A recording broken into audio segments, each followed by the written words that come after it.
దాని గురించి ఈ రోజు మనం ఛత్రపతి శివాజీ గారి గురించి ఒక 20 నిమిషాల ముందు మనం తెలుసుకున్న తర్వాత మనం హారతిలోకి వెళ్దాం. ఉదయం చరిత్ర విని ధరించి రామాయణం వినడం ఎంత పుణ్యం, మహాభారతం వినడం ఎంత పుణ్యం, శివాజీ మహారాజ్ గారి చరిత్ర వినడం కూడా అంతే పుణ్యం. ఈ జనరేషన్ కి ప్రస్తుతం శివాజీ గారి గురించి తెలియడం అత్యవసరం. అందుకని ఈ రోజు శివాజీ గారి గురించి చెప్పడానికి మన ముందు ఉన్న పెద్ద వ్యక్తిని పరిచయం చేస్తారండి. శ్రీ జగన్నాథ కిషోర్ గారు. జై చప్పట్లు అవుతుందండి. ఆయన మన నర్సాపురంలో అభ్యాస్ అనే విద్యాలయం నడుపుతున్నారు. మొగల్తూరులో అభ్యాస్ అనే కాలేజ్ నడుపుతున్నారు. హిందువులకి అతి తక్కువ ధరలో విద్య అందించాలని, చాలా తక్కువ ధరలకే విద్యని వ్యాపారం చేయకూడదని చెప్పేసి ఆయన పాటుపడుతూ ఉన్నారు. అదేవిధంగా మన నరసాపురంలో దాదాపు 70 నుండి 80 గోవులతో ఒక గోశాల మెయింటైన్ చేస్తున్నారు. పూర్తిగా మిగతా వాళ్ళు సహకరిస్తున్నా కూడా దానికి 100% గా కృషి పెడుతున్న వ్యక్తి. అలాంటి వ్యక్తి ద్వారా ఈ రోజు ఛత్రపతి శివాజీ గారి గురించి తెలుసుకోవాలని మేమందరం కూడా నిర్ణయించుకున్నామండి. వారు ఒకసారి మన ఛత్రపతి శివాజీ గారి గురించి ప్రసంగిస్తారు. అందరూ కూడా చరిత్రను వినండి, మన తోటి వాళ్ళకి చెప్పండి. జై శ్రీరామ్.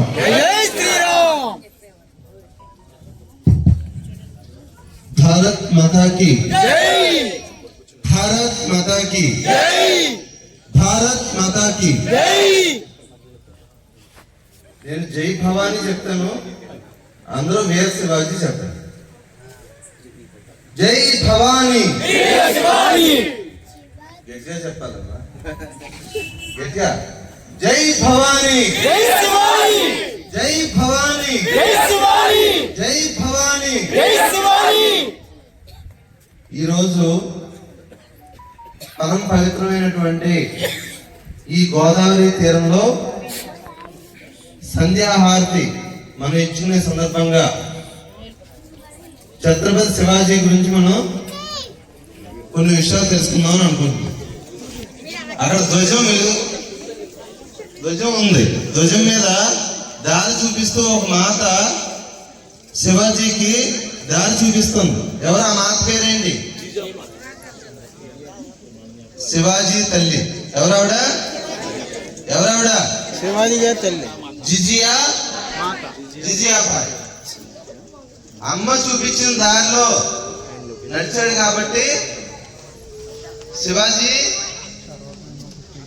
అంత గొప్పవాడయ్యాడు. మనం చదువుతూ ఉంటాం, ఒకసారి చెప్పండి అందరూ, మాతృమూర్తులు ఎక్కువగా ఉన్నారు కాబట్టి. శ్రీమాత శ్రీ మహారాజ్ని శ్రీమత్ సింహాసనేశ్వరి చిదగ్నికుండ సంభూత దేవకార్య సముద్యత. లలితా సహస్రనామంలో మొట్టమొదటి శ్లోకం అందరికీ తెలుసు. శ్రీమాత శ్రీ మహారాజ్ని శ్రీమత్ సింహాసనేశ్వరి. 3 మాటలు చెప్తున్నాం అమ్మవారి గురించి. శ్రీమాత అంటే మన కన్న తల్లి. శ్రీ మహారాజ్ని అంటే ఎవరు? ఈ రాజ్యం ఏ రాజ్యం ఇది? భారతదేశం. అంటే భారత మాత అంటే మనం పుట్టిన దేశం. శ్రీమత్ సింహాసనేశ్వరి. సింహం మీద ఆశీర్వాదాలన్నీ అమ్మవారు ఎవరు? దుర్గమ్మ. ముగ్గురమ్మలేనా మనకి? ఈ ముగ్గురమ్మలు ఎవరు? మన కన్న తల్లి, మన మాతృభూమి దుర్గమ్మ. ఈ ముగ్గురు అమ్మల్ని మనం తలుచుకుంటున్నాం. ఆ కన్న తల్లి చూపించిన మార్గంలో వెళ్ళిన ఆయన ఎవరు? దేనికోసం వెళ్ళాడు ఆయన? దేశం కోసం. ఆవిడ చూపించిన మార్గం ఏంటి? దేశం కోసం పాల్పడవయా. అక్కడ అదో ఎదుర్కొండా కోట మీద ఆకుపచ్చ జెండా ఎగురుతుంది, కాషాయ ధ్వజం భగవద్ధ్వజాన్ని ఎగరే అని చెప్పిందా లేదా? అంటే కన్న తల్లి పిల్లలకి దేని గురించి చెప్పాలి? ఈ దేశమాత గురించి చెప్పాలి. అలా చెప్పింది జిజియామాత. ఒక ఛత్రపతి శివాజీ తయారయ్యాడు. అవునా కదా? మరి ఇక్కడ ఇంతమంది మాతృమూర్తులు ఉన్నారు, చెప్తారా మీ పిల్లలకి? ఛత్రపతి శివాజీ గురించి చెప్పాలి, వీళ్ళ గురించి చెప్పాలి, ఈ దేశాన్ని కాపాడే వాళ్ళ గురించి చెప్పాలి. అటువంటి దారి చూపించింది ఆవిడ జిజియామాత. అప్పుడు ఆయనకి ఎటువంటి కటాక్షం కలిగిందండి? సాక్షాత్తు దుర్గమ్మే ఖడ్గం ఇచ్చిందా లేదా? శ్రీశైలంలో వెళ్ళారు కదా, శ్రీశైలం వెళ్ళినప్పుడు అక్కడ చూశారు కదా, శివాజీ గోపురం కూడా ఉంటుంది అక్కడ పక్కనే మన వాళ్ళు కట్టినటువంటి శివాజీ స్ఫూర్తి కేంద్రం ఉంటుంది. వెళ్ళి సాక్షాత్తు భగవంతుడిని దర్శనం చేసుకుని వచ్చేయడంతో పాటు ఆ పక్కన ఉన్నటువంటి శివాజీ స్ఫూర్తి కేంద్రానికి కనుక మనం వెళ్ళినట్లయితే మంచి ప్రాణం మనకు కలుగుతుంది. శివాజీ తపస్సు చేసిన ప్రదేశం భవానీ మాత గురించి. ఇది చరిత్రేనా కదా? చరిత్రే కదా. నా తాతో నా మాత నా బంధువు నా దాత నా పుత్రో నా పుత్రి నా భృత్యో నా భర్త నా జానామి విద్య అని ఏదైతే ఆయన ప్రార్థించాడో భవానీ అష్టకం, ఆ భవానీ అష్టకాన్ని తీసుకుని ప్రార్థన గురువు ఇచ్చిన ప్రార్థనతోటి ఆయన సాధన చేస్తే సాక్షాత్తు భవానీ మాత ఆయనకి ఖడ్గాన్ని ఇచ్చింది. హిందూ ధర్మాన్ని సాక్షాత్తు నిలబెట్టడానికి ఇచ్చినటువంటి వరం ఎవరు? భవానీ మాత. చెప్పండి అందరూ, జై భవానీ. వీర శివాజీ చెప్పాలి, జై భవానీ. జై భవానీ. గోదావరి హారతిని తీసుకొచ్చారు, కూర్చోబెట్టారు, చెప్పారు శివాజీ గురించి అని అన్నారు. అంటే గోదావరికి శివాజీకి సంబంధం ఏంటి? గోదావరి పుట్టిన ప్రదేశంలో చంద్రవాడు శివాజీ. గోదావరి ఎక్కడైతే పూర్తవుతుందో, ఎక్కడైతే మనకి సముద్రంలో కలుస్తుందో అక్కడ సంగమ ప్రదేశంలో ఉన్నవాళ్ళం ఎవరు? మనం. సంబంధం ఉందా లేదా? ప్రతిరోజు మనం ఏదైతే గంగా తీర్థం తీసుకున్న గోదావరి తీర్థం, ఆ గోదావరి తీర్థం అంతా కూడా ఎక్కడైతే జనిస్తుందో అటువంటి ప్రదేశంలో జన్మించిన వాడు ఎవరు? నాసికా త్రయంబకం. చెప్పండి, నాసికా త్రయంబకంలో దాని దగ్గరలో ఉండే శివనేరి అనే ప్రదేశంలో జన్మించిన వాడు ఎవరు? ఛత్రపతి శివాజీ. కాబట్టి అక్కడ నీటి బొట్టులాగా ప్రారంభమైంది ఏంటి? హిందూ చైతన్యం. ఇది ఇక్కడికి వచ్చేటప్పటికి ఎటువంటి సముద్రం లాగా సంగమం పొందాల్సిన ప్రదేశంలో మనందరం ఉన్నాం. కాబట్టి మన బాధ్యత ఉందా లేదా ఇప్పుడు? కాబట్టి గోదావరి మాత హారతిస్తూ, అమ్మా నీ యొక్క తీర్థం ఏదైతే ఉందో దాన్ని తీసుకుని పెరిగిన వాడు ఎవరు? శివాజీ. అదే నీటిని మేము కూడా తాగుతున్నాం. కాబట్టి మేము కూడా ఈ ధర్మం పట్ల, ఈ దేశం పట్ల మా యొక్క బాధ్యతను మేము నిర్వర్తిస్తాం అని ప్రతిజ్ఞ చేస్తున్నాం. ఈ రోజున ప్రతిజ్ఞ చేస్తూ చెప్పండి అందరూ, జై భవానీ. జై భవానీ. జై భవానీ. చిన్న బాలుడు తన తండ్రి కూడా వెళ్లి విధర్మీయుల దగ్గర నృత్యం చేస్తున్నాడు. ఎటువంటి ఆశ లేదు ఈ ధర్మానికి. అటువంటి సమయంలో తన తల్లి కోరిక ఏదైతే ఉందో, ఎదుర్కొండా ఉన్న కోట మీద కాషాయ ధ్వజాన్ని అరేమంది. అంతే. ఆవిడ అడిగిన ఒకటే మాట చూపిస్తాను కదా, చూశారు కదా. ఆ ఒక్క ప్రేరణతోటి ఆ గురువు ఎవరో, ఆయన యొక్క గురువు సమర్థ రామదాస్. చెప్పండి, సమర్థ రామదాస్. ఆయన అద్భుతమైన పుస్తకం రాశాడు సమర్థ రామదాస్. దాని పేరు దాసబోధ. ఏంటది? దాసబోధ. మన పిల్లలకి ఎప్పుడైనా ఆ పుస్తకం అందజేయాలి. దొరుకుతుంది, మన గ్రంథాలయంలో కూడా ఉంది, నరసాపురం గ్రంథాలయంలో ఉంది. ఏంటి ఆ పుస్తకం పేరు? దాసబోధ. ఆ పుస్తకాన్ని ఒకసారి చదివితే ఏ రంగంలో ఉన్న వాళ్ళకైనా సరే ఉపయోగపడేటటువంటి పుస్తకం అది. సమర్థరాం ఒక శివాజీ తయారంటే ఒకటి తల్లి కారణం, రెండోది ఎవరు? గురువు కారణం. ఆ గురువు ఇచ్చినటువంటి జ్ఞానం ఎటువంటిదో ఆ జ్ఞానాన్ని కనుక మన పిల్లలకు కనుక మనం అందజేసినట్లయితే వాళ్ళు కూడా ఛత్రపతి శివాజీలా మనకి తయారవుతారు. కాబట్టి అందరూ కూడా గుర్తుంచుకోండి, భగవద్గీత మనకి ఎంత ముఖ్యమో, మన ఇంట్లో ఉండాలో, రామాయణం ఎంత ముఖ్యమో, భారతం ఎంత ముఖ్యమో, భాగవతం ఎంత ముఖ్యమో, అలాగే దాసబోధ ప్రతి ఒక్క హిందూ గృహంలో ఉండాలి. ఆ పుస్తకాన్ని చదివితే ఒక సగటు హిందూ యొక్క బాధ్యత ఏంటి, మన ధర్మాన్ని మనం కాపాడుకున్నాం అన్నది మనకు చాలా స్పష్టత వస్తుంది అన్నమాట. శివాజీ గురించి మనం చెప్పాలంటే ఎక్కువ సమయం తీసుకున్నాను. ఒకటి రెండు సంఘటనలు అడుగు చెప్పి మనం హారతి కార్యక్రమానికి వెళ్దాం. ప్రపంచంలోనే అత్యంత శక్తివంతమైన దేశం పేరేంటి? భారతదేశం. అత్యంత శక్తివంతమైన దేశం ఇప్పుడు సుప్రీం పవర్, భారతదేశం. సుప్రీం గురు భారతదేశం. సుప్రీం పవర్ కాదు, సుప్రీం గురు, జగద్గురు, జగద్గురువు భారతదేశం. సుప్రీం పవర్ గా ఇప్పుడు అనుకుంటున్నది అమెరికా. అటువంటి అమెరికా దేశాన్ని గడగడలాడించి 27 సంవత్సరాల పాటు యుద్ధం చేసినటువంటి అతి చిన్న దేశం. మీకు స్ఫూర్తి ఏంటి అని అడిగితే వియత్నాం. ఆ వియత్నాం దేశ అధ్యక్షుడు ఇక్కడికి వస్తే ఎర్రకోట దగ్గరికి వెళ్ళా, ప్రధానమంత్రి దగ్గరికి వెళ్ళలేదు, రాష్ట్రపతి దగ్గరికి వెళ్ళలేదు. రాయగఢ్ కోట ఎక్కడ ఉందని అడిగాడు. ఏమడిగాడు? రాయగఢ్ కోట. ఏ కోటలో అయితే శివాజీ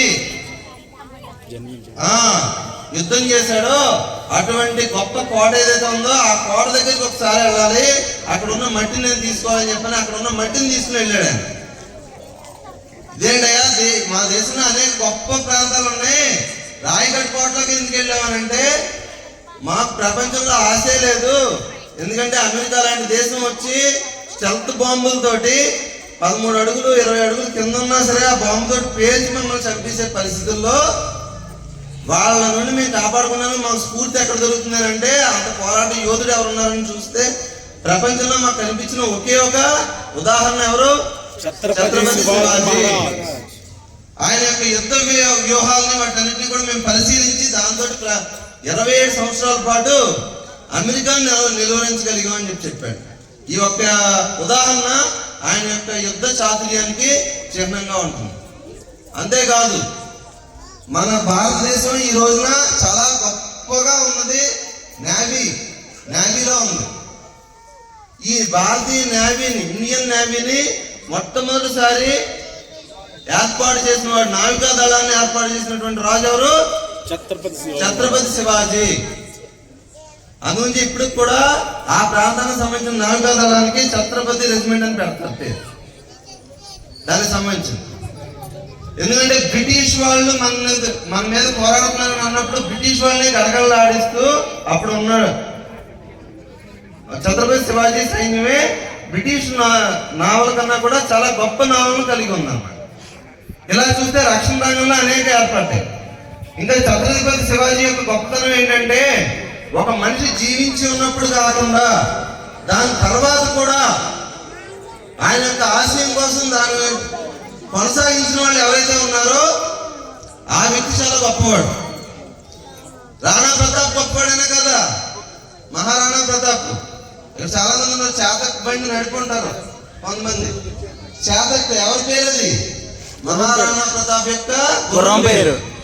అటువంటి మహారాణా ప్రతాప్ ఉన్నప్పటికీ మనం శివాజీని ఎందుకు ఆలోచనగా తీసుకుంటున్నాం? కారణం ఏంటంటే శివాజీ స్థాపించిన సామ్రాజ్యం చాలా చిన్నది. శివాజీ తర్వాత సంభాజీ, సినిమా కూడా వచ్చింది చాలా, అందరూ చూడండి ఒకసారి సినిమా. అటువంటిది కూడా పిల్లలు చూపించండి. సంభాజీ, శివాజీ ఎంత గొప్పవాడు, అతని కొడుకు కూడా అంత గొప్పవాడు. రోజు ఒక అంగుళం చెప్పిన కట్ చేసుకుంటూ వెళ్ళారు. మీరు మతం మారితే ఇసి పెడతాం, మతం మారకపోతే ఇలాగే చంపుతామని అంగుళం కోసుకుంటూ వెళ్ళారు. బాడీ 40 రోజుల పాటు అలా కోసుకుంటూ వెళ్ళారు. ప్రతిరోజు వచ్చి అడిగారు, ఇప్పటికైనా నువ్వు మతం మారుతావా, నీ నుదుటిన బొట్టిని చెరిపేస్తావా అని. చివరి రక్త బొట్టు ఉన్నంత మటుకు కూడా ఆయన మత మార్పిడి అవ్వలేదు, హిందూ ధర్మం కోసమే నిలబడ్డాడు. ఎవరు ఆయన పేరు? సంభాజీ. అంతేకాకుండా ఆయన తర్వాత వచ్చినటువంటి పేష్వాలు. ఇప్పుడే మేము కుంభమేళ నుండి వచ్చి 1:20 నిమిషాలు అయింది. ఈ సమయంలో మేము వస్తున్నప్పుడు మధ్యలో అనేక దేవాలయాలు చూసుకుంటూ వచ్చాం. జటామాయి చెప్పండి అందరూ గట్టిగా. జటారాణి ఎప్పుడు విన్నామా? ఇది శక్తిపీఠాలు. ఆ పేరు చూడండి ఎలా చెప్పే పెట్టారు. జటామాయి, జటారాణి అంట. ఇక్కడ ఉన్న కొంతమంది పూజ చేసే పెద్దవాళ్ళు తెలుస్తుంది. జటా జటా సంభ్రమ భ్రమనిలింప నిచ్చరి విలోల వీచి వల్లరి విరాజమానమూర్తని. జటా కటాహం ఉంది కదా, ఆ జటా తీసుకున్నారు, జటా మాయని పెట్టారు. ఘటా ఉంది కదా, ఘటా రాణి అని పెట్టారు. ఇటువంటి ఈ దేవాలయాలన్నీ ఎవరు నిర్మించారని అక్కడికి వెళ్ళి చూస్తే, ఏ పేష్వాలు అయితే మహారాష్ట్ర ప్రాంతాన్ని పరిపాలించారో వాళ్ళ ఆధ్వర్యంలో నిర్మించబడిన దేవాలయాలన్నీ కూడా. ఈ రోజు మనం చాలా ఎంతో మంది, కొన్ని కోట్ల మంది వెళ్ళి దర్శనం చేస్తున్నాం లేదా కుంభమేళ. ఆ కుంభమేళలో కాశీ దేవుని కూడా మనం విశ్వనాథుని కూడా దర్శనం చేసుకుంటున్నాం. మరి ఆ ఆలయాన్ని నిర్మించింది ఎవరు? అహల్యాబాయి హోల్కర్. చెప్పండి, గట్టిగా చెప్పండి. పెద్ద పెద్ద రాజులు కట్టలేదమ్మా, మాతృమూర్తి కట్టింది. ఈ దేశంలో గొప్ప గొప్ప వీరులు వలన అవ్వలేని పని ఆ దుర్గమ్మాత ఆవహించిన. మరి ఆవిడలో ఏంటో తెలియదు. ఒక దేవాలయం కాదమ్మా, కొన్ని వేల దేవాలయాలు నిర్మించింది ఆ మహారాష్ట్ర వీర వనిత. ఎవరు ఆవిడ పేరు? అహల్యాబాయి హోల్కర్. అహల్యాబాయి హోల్కర్. హోల్కర్. ఈ రోజు మనం వెళ్ళి కాశీలో దర్శనం చేసుకుంటున్నాం అన్నా, మధురలో దర్శనం చేసుకుంటున్నాం అన్నా, అప్పుడున్న సుల్తాన్ని ఎదురెట్టి పోరాడు మొగలాయలు. వాళ్ళ ఎదిరించి, వాళ్ళతో సముదాయించి, వాళ్ళ సంధి షరతు కింద ఏమని పెట్టింది? యుద్ధంలో ఓడిపోయే పరిస్థితి వస్తే సంధి చేసుకుంటారు. సంధి షరతు నాకు ఈ రాజ్యం కావాలి, ఆ రాజ్యం కావాలని పెట్టలేదు. ఒక్కొక్క యుద్ధంలో నెగ్గినప్పుడల్లా ఒక్కొక్క దేవాలయాన్ని నేను నిర్మించుకుంటాను. ఇటువంటి షరతు ప్రపంచ చరిత్రలో ఎవరూ పెట్టలేదు. ఆ పెట్టిన వీరవంత పేరేంటి? ఏమో తెలుసుకోవాలి అందరూ. ఈ రోజున మనం వెళ్ళి పూజ చేసుకుని వచ్చేస్తున్నాం కాశీలో. కానీ ఆ మందిరాన్ని నిర్మించినటువంటి వ్యక్తి చూడండి, ఔరంగజేబు ఏమన్నాడు అక్కడ? ఎవరో కూడా బయట దేవాలయంలో పూజలు చేయకూడదు, చేస్తే పూజ చేస్తానని అన్నాడు. యుద్ధం చేసే శక్తి లేదు మన వాళ్ళ దగ్గర. అప్పుడు ఆవిడ ఎంత తెలివితేటలు ఉపయోగించిందో తెలుసా? అహల్యాబాయి హోల్కర్. ఇంట్లో పూజ చేసుకుంటే మీరేం చేయరు కదా అని అంది. చెయ్యం, మీ ఇంట్లో ఆరాధన చేసుకుంటే మీ జోలికి రావన్నా. అయితే ప్రతి గుడిని ఇల్లు కింద కట్టేసుకోండి అని చెప్పింది ఆవిడ. ప్రతి గుడి, కాశీలో 2000 దేవాలయాలు ఉంటే ప్రతి దేవాలయం ఒక గృహం కింద మార్చేసింది ఆవిడ. ఇప్పుడైతే ఇంట్లో శివలింగాలు ఉన్నాయని చూస్తూ ఉంటాం మనం, అవునా కదా? ఒక వ్యక్తి లేని చోట్ల కూడా తన యుక్తిని ఉపయోగించి అన్ని దేవాలయం కాపాడినటువంటి మాత ఎవరు? అహల్యాబాయి హోల్కర్. అహల్యాబాయి హోల్కర్. వీళ్ళందరినీ తయారు చేసిన వ్యక్తి ఛత్రపతి శివాజీ. కాబట్టి అటువంటి శివాజీ గురించి ఆయన చరిత్రనే చెప్దామని అనుకోలేదు. కానీ ఇక్కడ మహిళామూర్తులు ఎక్కువ మంది ఉన్నారు కాబట్టి శివాజీ గురించి చెప్పాల్సింది. శివాజీ కన్నా గొప్ప విజయాలు సాధించే శివాజీ ప్రారంభించాడు. శివాజీ ఎలా అయితే విజయాలు సాధించాడో శివాజీ కన్నా కూడా గొప్ప విజయాలు సాధించినటువంటి మహిళామూర్తులు ఉన్నారు. దుర్గాబాయి కానీ, అలాగే ఇప్పుడు అహల్యాబాయి హోల్కర్ కానీ, జిజియామాత కానీ, ఇటువంటి వీరవంతుల్ని మనం చూసుకుంటూ శివాజీ ఒక వ్యక్తిని మనం పూజించేదానికన్నా, ఆరాధించేదానికన్నా గోదావరి మాత సాక్షిగా మనం ఈ రోజున శివాజీ దేనికోసం నిలబడ్డాడో, హిందూ ధర్మ రక్షణ, గోమాతలను కాపాడుకోవడం అవసరమా కాదా? అలాగే మన హిందూ మహిళలు ఎవరైతే ఉన్నారో ఆ మహిళల్ని కాపాడుకోవడం, ఈ మూడింటి కోసమే తన యొక్క జీవితాన్ని మొత్తం అంకితం చేసినటువంటి వ్యక్తి ఛత్రపతి శివాజీ. ఇక్కడ ఒక విషయం గుర్తుంచుకోండి, శివాజీ అన్ని రాజ్యాలు జయించి, అన్ని కోటలు జయించి సింహాసనం మీద ఎవరు కూర్చున్నారమ్మా? చెప్పండి. ఆయన కూర్చోలేదు. ఏదో చిన్న వస్త్రం కట్టుకుని ఉన్నటువంటి సర్వసంగ పరిత్యాగి అయినటువంటి సమర్థ రామదాసు ఆయన కూర్చోబెట్టి ఆసనం మీద ఆయన యొక్క ప్రసాదంగా దానంగా తీసుకున్నాడు ఈ రాజ్యం. తీసుకుని తను జీవించిన అతి కొద్ది సమయంలోనే అన్ని సంవత్సరంలో తీసుకొచ్చాడు. కాబట్టి మన అహంకారాలని, మన దగ్గర ఉండేటటువంటి అన్ని వికృతుల్ని కూడా విడిచిపెట్టి ఈ దేశం కోసం, ఈ ధర్మం కోసం మనందరం నిలబడుతూ ఈ మన నరసాపురంలో గోవుల్ని కాపాడుకోవడం, అది త్వరలోనే మన నరసాపురంలో గోవుల్ని వధించేటటువంటి అవకాశం ఇక్కడ లేకుండా చేసేటటువంటి సంకల్పం మాతృమూర్తులు మీరందరూ కూడా సంకల్పించి మీరు దారి చూపిస్తే సాధించడానికి మన వానర సైన్యం అంతా ఉన్నారు, బజరంగ దళాలందరూ ఉన్నారు. కాబట్టి అందరూ కూడా మీరు అటువంటి దానికి ప్రోత్సాహం ఇవ్వాలని కోరుకుంటూ ఈ అవకాశం ఇచ్చినందుకు మీకు అందరికీ కూడా కృతజ్ఞతలు తెలియజేసుకుంటున్నాను.